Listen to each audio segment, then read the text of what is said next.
Good morning, good morning. Oras na naman ang papakain ng mga alaga natin. Ito sa farm. Good morning, kumusta ang lahat? Kain tayo dito. Dito tayo. Tingnan natin. Tadaan! Ayan. Gutom na naman.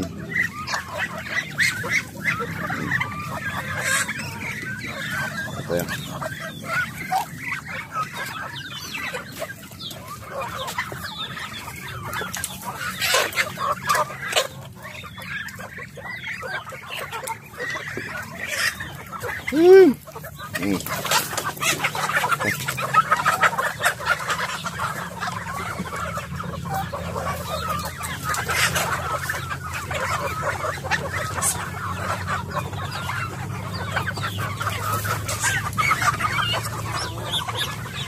Halo-halo na, oh.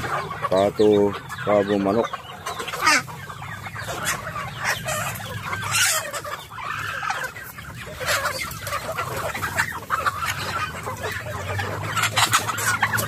Kain.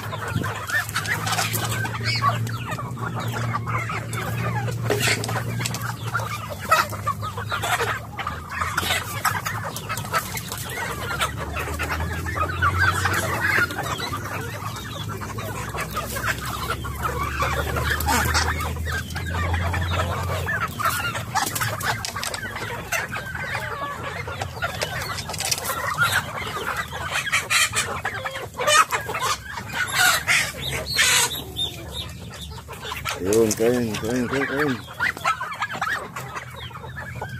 Ang dami na nila. Kailangan natin magbinta ulit. Nakarang buwan, pabinta ako ng medyo marami-rami. Pero pambili bang pagkain, kulang. Lakas ba naman kumain yun?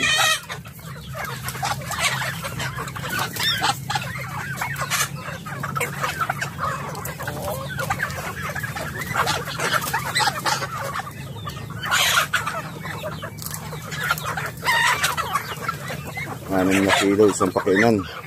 Kulang. Pigs lang yan, 6 na kilo. Basta yung tuyo ng mais.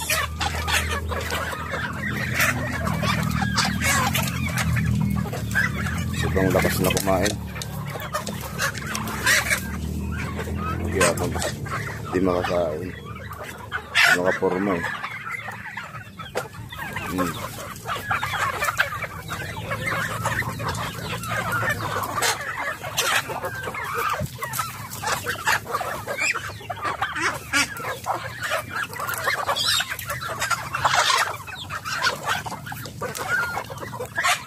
Sikan sila.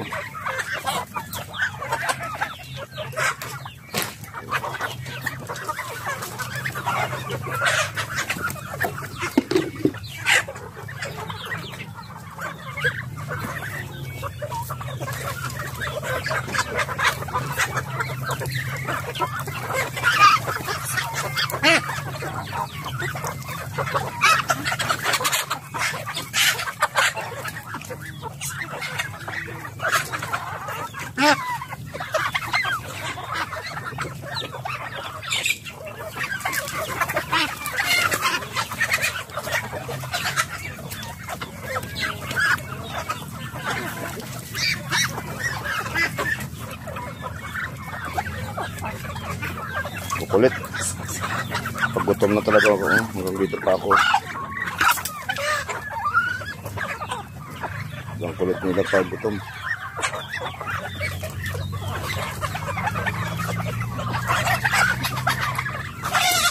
Nag-away pa. Nag-away pa. Pero pag gutom ay busog na sila. Kahit anong gawin mo, hindi mo mapalapit siya.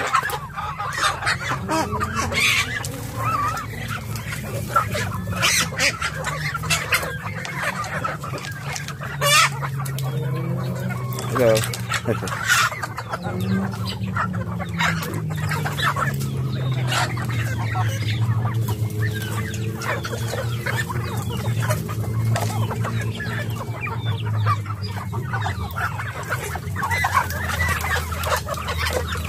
Saglit lang, isang kilo, isang kulisan lang kulang.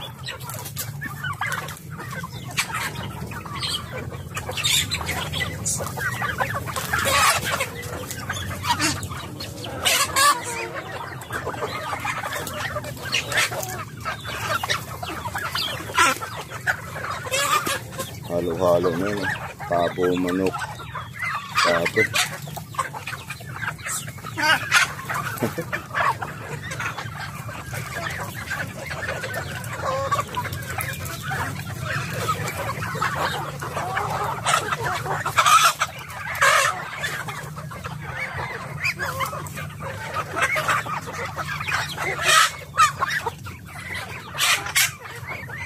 Hindi makakain ng ito.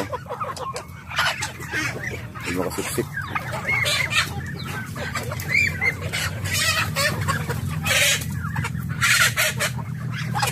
Away pa.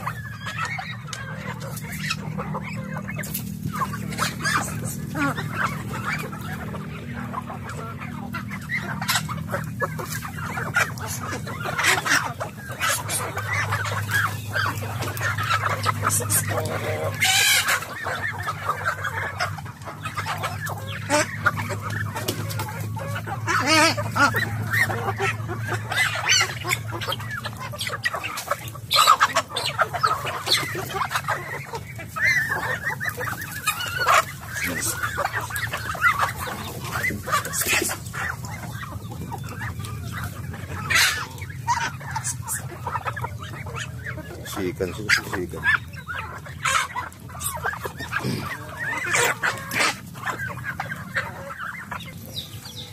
Yun, mahimik na.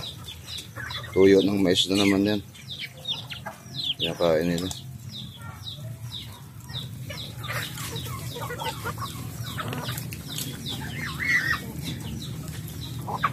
Doon. Oh. Mahaba ng pakainan nila. Oh.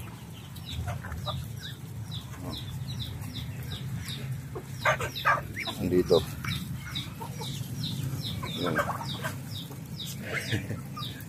Kasi pag hindi mo kalat yung pagkain nila, yung iba hindi makakain.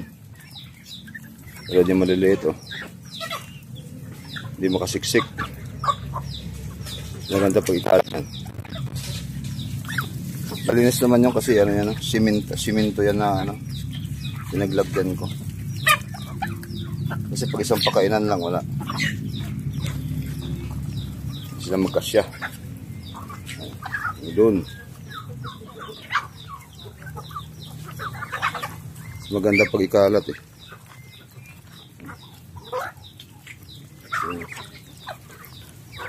Haba ng ano nila. Hindi yan marumi, ano yan guys, simento yan na tibag-tibag, hindi yan nakalapat sa lupa.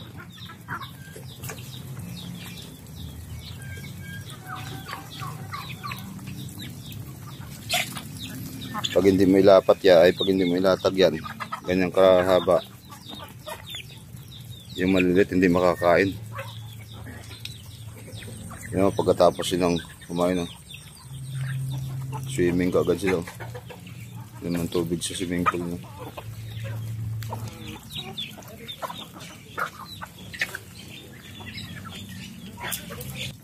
Ay, ito.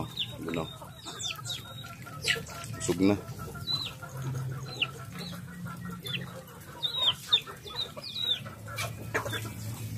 Kasi pag puro ano, pag puro feeds lang tapakain, talagang sabi mo 8 kilo hindi sila mabubusog pag bio 3 na feeds. Pero pag lagyan mo sila ng ano, tuyo ng mais, yung parang pag nagpagiling ka ng mais, yung pinaka ano niya, yan, pag ganyan pakain mo talagang mabubusog sila kasi marami yan eh. Pero pag feeds lang, sus Mariosep, habang may makikita silang pagkain talagang kakain yan. Doon sa kabila hindi pa ako nakapagpakain eh.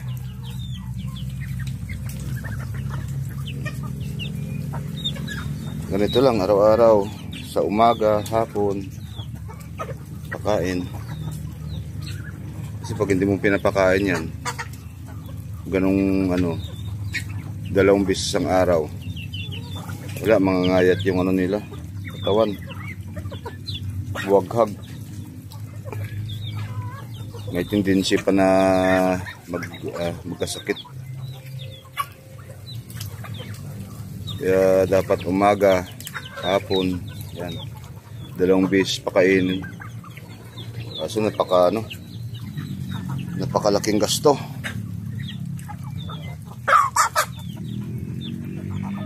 Kaya okay lang pag may pangbili ng pagkain nila.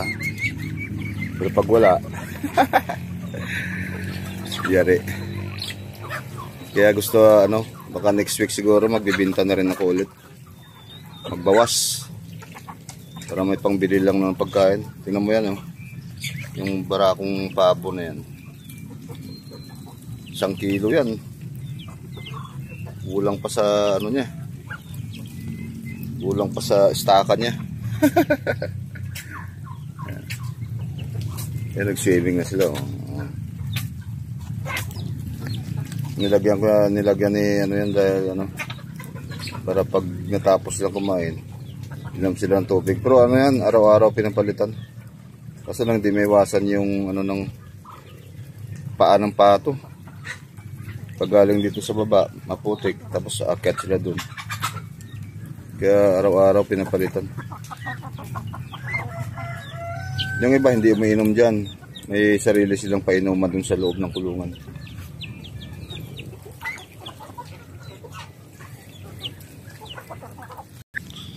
Yan, tapos na rin sila kumain. Papalamig na lang. Pero pag hindi pa busog yan, talagang kukuyugin kanila. Yan, dahil busog na. Pero iba, hindi pa tapos kumain. Halos hindi nabubusog. Ang lalaki kasi ng yan, staka ng pagkain nila. Yan. Sinisimot na lang nila yung pagkain. Wala na yung iba nasa labas na, iba nasa kabila. Ganyan ugali nila pag tapos na kumain Mamayang hapon na naman ulit. Yung mga pato. Yan ang gusto ng pato, may tubig. Tapos lang kumain. Kailangan nilang sa tubig babad. Ito.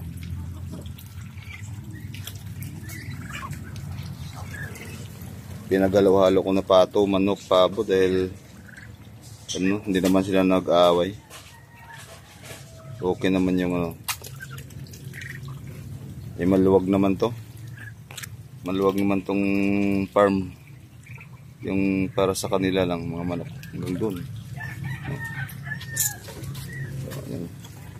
Kaya bahala na sila kung magrambulan pa sila. Sa kabila naman yung dati kong tanimang mga gulay. Nakabakod din dahil dati may mga tanim ako dyan. Inuubos lang ng mga manok. Kaya binakuran ko. Kaso lang sa ngayon, hindi ko muna tinaniman dahil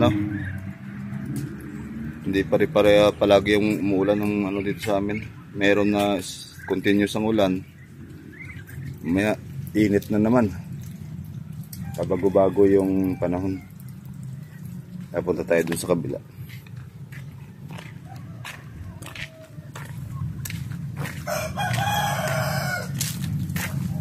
Yung sa kabila naman, yung nakabakod dun. Yan. Yan mga pag may mga sisiw, ganun, diyan ko nilalagay. Yan dun. Maluwag din to. Pero hinati ko to dahil para lang sa mga mga sisiw. Pang breeding pag may mapisa ng mga sisiw yan. Yung dito, yung taniman ko ng mga gulay. Yan o, yung papaya, inuubos nila kaya binakuran. Oh. Kinakain nila yung mga dahon. Oh, wala nang dahon sa baba. Oh. Yan, maluwag to, taniman ng gulay. Pag pang ano lang, pag pang konsumo lang na ano, consume lang na para lang sa pagkain sa ulam. Kaso lang pag pambenta, maliit lang. Pero pag pang konsumo lang talaga, consumption, malaki na, maluwag na to. Yan. So ngayon wala pang tanim to dahil ano, hindi ko muna tinataniman. Pero ilang araw na hindi umulan, tigas na naman yung lupa. Mabilis tumigas kasi yung lupa. Yun mo yung mga alaga ko dito na. Oh. Paparelax na lang pag busog na. Talagang mga ano na to. Oh. Papalamig na. Yung mga tiyan nila, ang lalaki ng staka nila ng pagkain. Oh. Kalahating kilo o 1 kilo siguro, baka kulang, kasyang-kasyak din sa ano nila. Yan ang ugali ng mga baboy pag busog. Magpaparelax. Parang tao din pag busog. Yung iba doon. Yun sa kilid-kilid, yun o. Yun. Pero pag gutom yan, kukuyugin kanila. Tingnan mo kanina. Ang ganda ng view dito. Yun o, yung mga kambing ni Kuya Ron. Marami siyang kambing dun. Ay, sa kabila, yun, taniman na ng pala yan. Green na green na.